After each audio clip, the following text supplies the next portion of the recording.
I wanted so much to just be fully there for her, and I couldn't be because I was struggling with so much mental issues. I want to welcome you back again for another story answering the question, is God active? Today I'm here with Janelle Corbett. And you know, when Janelle was a little girl, we played volleyball together, we did all sorts of things, but today she's here to tell a very serious story that you're going to want to hear. I was married for about 5 years, and my husband and I decided, let's have some kids. We're going to start a family. So we started in that direction, and we got pregnant really quickly, which was wonderful, and we were really optimistic. And my pregnancy was phenomenal, and everything was going really smoothly. And then I got closer and closer to my due date. Things started to get uncomfortable, as we all know, and things started to actually take some different turns that I was expecting, and I started to feel very uncomfortable about it. It was my first. There's a lot of unknowns. I don't do well with unknowns. I like to know what's coming, and I had no clue. And so I went through the process and the labor and delivery, and the nurses and my doctors were phenomenal, but I was experiencing a lot. And in that moment of labor and delivery, there was a lot of my past emotions that started it was kind of a trigger, and it was coming in, and I felt a little bit of a flood. And I'd been taken advantage of as a child, and so you don't trust people, and I just all of a sudden started to feel really alone, really.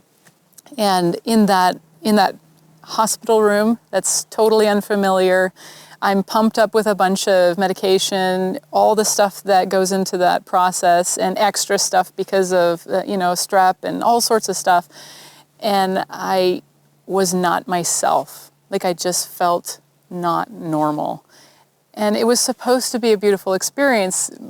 And there was a lot of parts of it that were wonderful, but the overall experience that I remember and I experienced was difficulty and uncomfortable and not myself. And I just it was almost heartbreaking because I had looked forward to it for so many years as this is going to be a wonderful thing, and it was not turning out like that. And so, I go through the process, and my beautiful baby is born, and I just felt almost numb to the experience. And that was not what I was expecting. And because of my past, I felt a flood of discomfort and vulnerability. And so, I wanted to go home so badly. I did not want to be in that hospital anymore. And we went home, and that's when things started really changing. And I experienced a lot of difficulties and symptoms. And fortunately, in the whole process, my beautiful baby girl was healthy and strong, and she was pulling through just fine. And in one moment, I remember her looking at me because I'm just in tears. I'm in so much pain from the delivery and the trauma that I'd experienced during that. And she's just looking up at me. She didn't cry, nothing. She's just looking at me. And it was like she was showing she cared. And in that moment, it almost broke my heart, because I wanted so much to be fully there for her, and I couldn't be because I was struggling with so much mental issues. Because all the baggage that we carry but we suppress, and we don't know it's there until all of a sudden it pops up because it's unresolved. And so, I was looking at her, and I was considering all of my experiences, and really you're alone so much of the time when you have a newborn, so you have a lot of time to think, unfortunately. But it was in that moment that my postpartum kicked in, and I was not feeling well. I just plain old wasn't well. And I wasn't willing to acknowledge that. So I suppressed it, and I just got busy, super busy. And I occupied myself, and I did as much as I could, and I pushed through like I'd always done previously. And you just go and you just do it, and no one's going to help you. And I didn't trust too many people, and I just pushed through. And then I had my second daughter, and the exact same thing happened. And so then I'm starting to sense that there's something wrong, really wrong, and this isn't okay.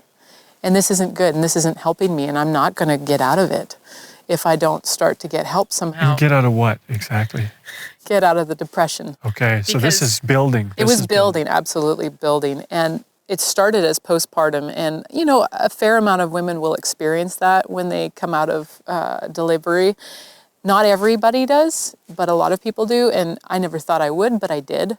And it was same for both children. So I knew there was something wrong, something going on internally and hormonally and a lot of different things. But that postpartum, if not dealt with, turns into something else. And it becomes more severe depression and anxiety. And it just kind of escalated for me.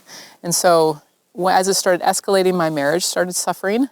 And I was watching my children grow up, and I was watching their reactions. They weren't healthy in certain areas, and I started seeing the problems I was having coming out of them. And I was thinking to myself, oh my goodness, this is not happening. Like, I don't want them to suffer from something they don't even know, they don't understand. They can't put it into perspective. They got no reference points. They should be growing up in pure joy. They're little children. And so my husband and I had a conversation, and it was intense, and it was, one of us needs help. And I knew it was me. And so I had a friend of mine who worked for Dr. Nedley, Neil Nedley, in Weimar, California. And I had heard of this program that was for depression and anxiety, and it's called the Nedley Depression and Anxiety Recovery Program. And they have a residential program. And just thinking about it made me so anxious, because I was like, I am not depressed, or I don't have anxiety. And I always there was like this taboo around it. And I didn't want to accept the fact that I was actually depressed and I was actually anxious. And it was more severe than I had realized. And so fortunately, God worked in ways, and I met people that introduced me to the program, and I had some friendships there where they encouraged me to do the program. And so when I reached out, I said, I'm coming to your program and I need to go now. Like, there is no delay in this. I need help right now. And so I went to the program, and I can tell you that every single interaction that I had, as much anxiety as I had when I was there and vulnerability, it just broke down the walls that I'd built, all the baggage that was there, it just started actually crumbling down. And they were meeting my needs, like my emotional needs. They were attentive. There was care involved. There was so much selfless acts on the part of the staff that I couldn't hold it together anymore. I just broke down, and I realized that, yes, I'm strong in many areas, and we can do a lot of stuff on our own. But when the rubber meets the road, the relationships that we have are not necessarily what strengthen us. It's a relationship with God that is the only thing that's going to be stable in our life, because people will mistreat us. And we will have trauma and experiences that are unfortunate and really sad, but we don't have to stay there. Like, we don't have to stay in that condition. There is help, and there's tools, and there's things that we can do. And I'm a bit of a list person and a doer, and so I like knowing what I can do to help myself and to help others. And so I was an extensive note taker, and I just took all the information that I could from the program, and it was intense. But they helped me with the chronic pain in my back. They helped me work through a lot of the childhood baggage and trauma, and they helped me work through the present thoughts that I was having, because negative thinking is really hard on a person who's so depressed, and that's what we do. We think negatively. We don't realize that our thoughts are actually contributing to our issue, and it's drawing us further down, and it's causing us more pain. And so if we correct our thoughts and we start actually thinking better, true thoughts, so accurate and true, and we're not lying to ourselves, we're stating the fact. This is where I'm at, this is how I'm feeling, but there's help. And I can get it, and I just need to reach out for it. There's one thing I want to ask you, Janelle. You had said at one point that there was like a key point that was like a pivotal spot for you about trust. So when I was in the program, specifically, I was sitting across the table from a pastor who was counseling. And in that moment, he was explaining something to me. And because I'd been raised in the church, I knew a lot about the Bible, and I knew a lot of information. But information's one dimension. And he was talking about a specific verse, and it didn't resonate, like nothing was going on in my mind. And I'm thinking, what's wrong? And all of a sudden I realized, I don't trust God. If I trusted God, things would actually be different. And I didn't trust him at all in that moment. How come? because I had experienced hardship and trauma and poor relationships, poor people that mistreated me. And so I didn't trust people to really care about me. And so how then can I trust God to care about me in the same thing? Because they're supposed to be an example as a child, but that example is human and it's full of problems too. So I was looking at the wrong thing.